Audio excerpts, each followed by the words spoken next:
کریم اما بعد فقد قال اللہ تبارک و تعالی فی القرآن المجید فاعوذ باللہ من الشیطان الرجیم بسم اللہ الرحمن الرحیم ذالک الکتاب لا ریب فیہ ہدی للمتقین وقال النبی صلی اللہ علیہ وسلم خیرکم من تعلم القرآن وعلمہ۔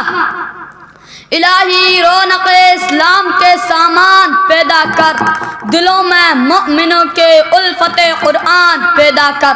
صدر محترم، اسٹیج پر رونق افروز بزرگان دین اور حاضرین جلسہ، آج کی اس محفل میں اور آج کے اس مبارک اجلاس میں میرا موضوع سخن ہے کہ دنیا میں سب سے پاکیزہ اور مقدس کتاب قرآن پاک ہے۔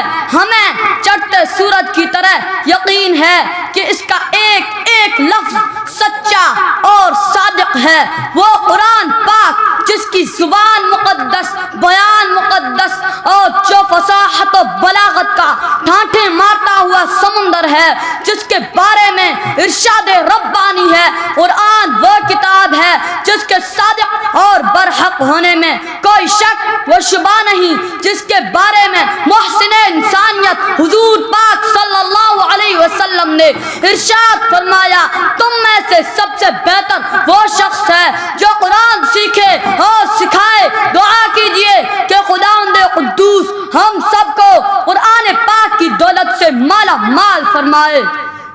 نوجوان دوستو، یہی وہ قرآن ہے جو رہتی دنیا تک کے انسانوں کے لیے سراپا ہدایت و رحمت ہے۔ یہی وہ قرآن ہے جس نے رسول کی رسالت کو اعزاز بخشا۔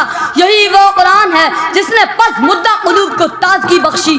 یہی وہ قرآن ہے، یہی وہ قرآن ہے، یہی وہ قرآن ہے جس کی برکت سے جنات و شیاطین کو آسمانوں پر جانا بند ہوا۔ یہی وہ قرآن ہے جس کی بدولت محبوب حقیقی کی رضا نصیب ہوتی ہے۔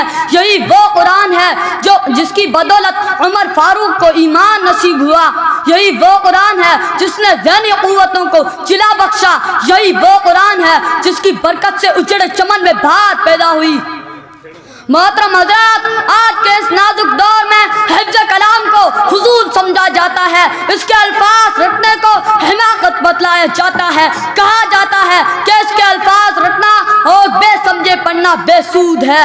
افسوس، صد افسوس، اس قرآن کے بارے میں ہمارا یہ خیال کہ جس کے بارے میں شہنشاہ بطحا جناب محمد مصطفیٰ صلی اللہ علیہ وسلم نے ارشاد فرمایا، قیامت کے دن حافظ کلام سے کہا جائے گا قرآن پڑھتا جا اور جنت کے درجوں پر چڑھتا جا اور ٹھہر ٹھہر کے پڑھ جیسا کہ تو دنیا میں پڑھتا تھا۔ وما علینا